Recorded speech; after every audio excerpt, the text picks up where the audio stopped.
Um, the book I chose Rich Dad, Poor Dad, and it tells us more about financial freedom on our school, society, and culture. And other thing is that our parents teach us many more good things, but not financial freedom. And also that Robert tells us that how to invest money on our assets, and how to invest and how to distribute your money, liabilities and expenses. My name is Shanley Mahage. I'm from PCS Academy, Telfontein. I'm doing call center. So the book I read about is Rich Dad, Poor Dad. Robert Kiyosaki tells us about two dads that he grew up with, his rich dad and his poor dad. So his rich dad is not his biological father, but his friend Mike. And his poor dad is the biological father. So the poor dad explains to us that education is the key to success, while the rich dad explains to him that you don't have to have an education to be successful. He actually dropped out at the age of 9, and he became the richest person in Hawaii.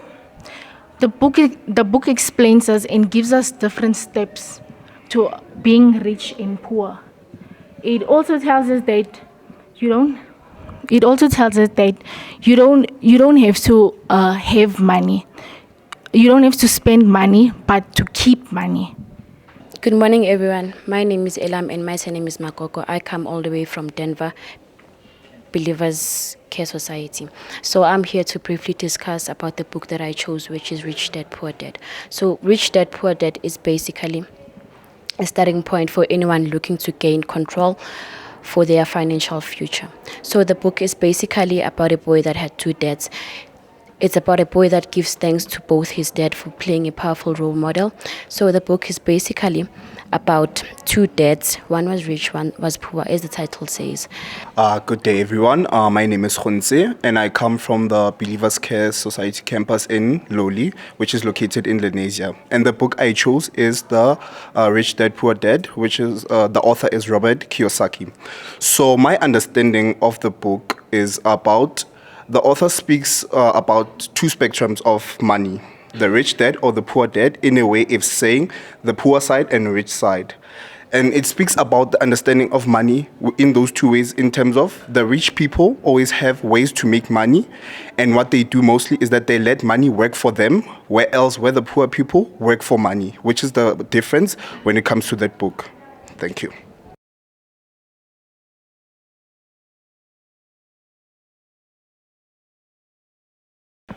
Greetings to everyone. My name is Simpio Makoba. I'm from PCS Academy in Telfontein. I socialize with graphic and multimedia web design. And the important keys that the author gave us is that rich people make money to work for them. My name is Leslie Bass. The course I specialize in is PC engineering, and the campus I'm by at is Telfontein. And also today I'll be talking about Rich Dad, Poor Dad. Now the book taught me this. It taught me about liabilities and assets, and also on how to save money, and also how to build upon assets. He teaches us this: the poor dad has to constantly chase money, while the rich dad always makes money chase him. Because it's a concept about money. He's teaching us the financial freedom, and also how to spend money in a logical way. That's why as the book goes on, even though when someone loses his money, when he becomes bankrupt, his thought is this: I'm still rich. By head, I'm still rich. And as the poor dad, someone passes on, he passes on with debt. While as the rich dad, when he passes on riches to his grandkids, and also to his kids now, and his kids now for the future. Okay, I'll be adding to what he said. Okay, so the author highlights that you don't need to wake up and work for money, but you have to make money work for you. Because if you keep working for money, money will make life push you around.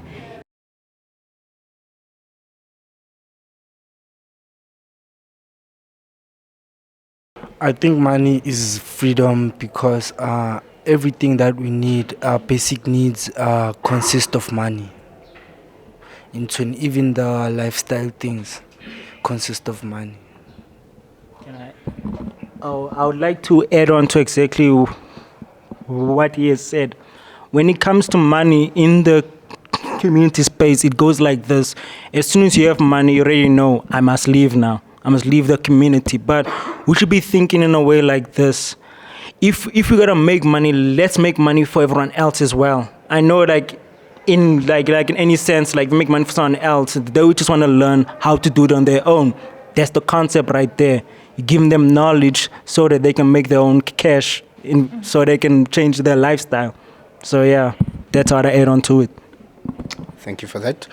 So my views on money for 2023 is quite different. So for me, money, it's sort of like acquiring power, where else, if you look at the times before, acquiring money before was difficult, considering the fact that there was a racial separation. Things were pretty hard for our parents, but now that everybody has the same freedoms that other people had before, it might be easier for us to acquire money. So in 2023, money is surrounded around a lot of things. Rather than money itself, we go into investments, we go into bitcoins, we go like cryptocurrency, forex trading, and things like that. So for me, money, it is essentially freedom, like he said, but it's also power that we didn't have before.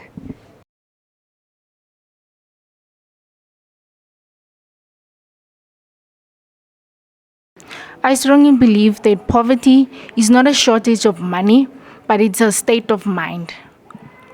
Being rich is having a mindset of abundance. The rich focuses on a potential growth, while the poor sees potential while they see potential loss. The poor usually focus on what they lose, while the rich doesn't. They're not scared to take risk. Being rich is not like necessarily any sort of asset or any liability, but the rich use it as an asset in a way for them to make money flow. And instead of them chasing money, like all of us says here, is that we make money work for us. And the poor, we use money for liability things, as in jewelry, clothes, food, and etc. And whereas the rich, they use the money to make more money, where they build creations or they invest in creations by in making the money flow constant. So yes, I think it's a state of mind because poor people, they always think negative in life because they think logically and they react emotionally, and they let their emotions to control them. But when you look at the poor people, the rich people are always positive in life because they don't give up easily and they always take risk in life. I think it's both. Reason being, it starts with the background and self level of mental capacity, so that you can change your perspective on how you see things between rich and poor. I, for one, don't believe that being poor is a state of mind, but I believe that being poor is a systemic failure, because we have people that are poor, but they try by all means. They wake up each and every morning, they go and work. Some sell fruits outside. If it was a state of mind, they were going to be seated at home, chilled in their couches, watching their TVs. So I disagree with the people that say that poverty is a state of mind, because poverty is not a state of mind. It is a systemic failure. Thank you. I also believe that it is a state of mind. The reason I say that is it also depends on the surroundings you have. If you surround yourself with people who have a mentality that is poor, you will always remain poor. But you will see that if somebody changes their background or the people they hang out with in a way, they also change their perspective of money. So I would say it's also a state of mind because anybody can do it. I can get up and go to school and make something of myself like everybody else. It is a state of mind. I don't think it is a state of being.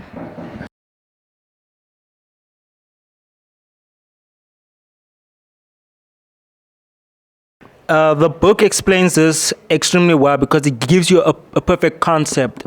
The boy has a rich dad and also a poor dad, meaning he gets to see both sides of the coin. One coin is good and the other one not so much, but he learns from that. Even when he received his first job, it was not the prettiest of jobs, but he did it like this.